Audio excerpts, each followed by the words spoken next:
Sir 28ರ ಚುನಾವಣಾ ದೃಷ್ಟಿಯಿಂದ ನಾವು ಸರ್ಕಾರವನ್ನು ಮಾಡ್ತಾ ಇದ್ದೀವಿ. Are you happy sir? ಈ ಒಂದು ಈ ಲೆಕ್ಕಾಚಾರ ಮಾಡಿದ ಕ್ಯಾಬಿನೆಟ್ ನಿಮ್ಗೆ ತೃಪ್ತಿ ವೈಯಕ್ತಿಕವಾಗಿ? ನಾನು ವೈಯಕ್ತಿಕವಾಗಿ ಪಕ್ಷದ ಅಧ್ಯಕ್ಷನಾಗಿ ಕಾಂಗ್ರೆಸ್ ಪಕ್ಷದ ಏನು ಒಂದು ಸಿದ್ಧಾಂತ ಇದೆ, ಸಂವಿಧಾನದ ಆಶಯಗಳನ್ನು ಯಾವ ರೀತಿ ನಾವು ಅನುಷ್ಠಾನಕ್ಕೆ ತರಬೇಕು ಅನ್ನೋದನ್ನು ಭಾಳ ಸ್ಪಷ್ಟವಾಗಿ ನಾವು ಮಾಡಿರ್ತಕ್ಕಂಥದ್ದು. ಒಬ್ಬ ಪೌರ ಕಾರ್ಮಿಕ ಸಫಾಯಿ ಕರ್ಮಚಾರಿಯ ಅವ್ರ ದಂಪತಿಗಳ ಮಗನ್ನ ಇಡೀ ದೇಶದಲ್ಲೇ ಎಲ್ಲೂ ಮಾಡಿಲ್ಲ. ಅದನ್ನು ಮಾಡಿ ನಾವು ಒಂದು ಇತಿಹಾಸವನ್ನು ಸೃಷ್ಟಿ ಮಾಡಿದ್ದೀವಿ.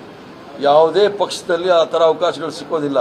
ಆ ಥರ ಭಾಳಷ್ಟು ಜನ ಅಂಥವ್ರಿಗೆ ನಾವು ಅವಕಾಶಗಳು ಮಾಡಿಕೊಟ್ಟಿದ್ದೀವಿ. ಒಳ್ಳೆ ರೀತಿಯ ಸಂದೇಶ ದೇಶದಲ್ಲಿದೆ, ರಾಜ್ಯದಲ್ಲೂ ಇದೆ. ನೀವು ಕೊಡುವಾಗ ಈ ಬಾರಿ ಸಂಪುಟದಲ್ಲಿ ಬಿಲಿಯನರ್ಗಳು ಜಾಸ್ತಿ ಇದ್ದಾರೆ ಅಂತಕ್ಕಂಥ ಟೀಕೆಗಳು ವ್ಯಕ್ತವಾಗ್ತಾ ಇದೆ. ಈಗ ಬಿಲಿಯನರ್ಗಳು ಇರ್ತಾರೋ ಇಲ್ವೋ, ಅವ್ರು ಯಾರೋ ಅದ್ರ ಜೊತೆಗೆ ಇದನ್ನು ಮಾಡಿದ್ದೀವಲ್ಲ. ಈಗ ಭಾರತೀಯ ಜನತಾ ಪಾರ್ಟಿ ಶ್ರೀಮಂತ ರಾಜಕೀಯ ಪಕ್ಷ, ದೇಶದಲ್ಲಿ 4,000 ಕೋಟಿ ಇಟ್ಕೊಂಡಿದ್ದಾರೆ. ಕಾಂಗ್ರೆಸ್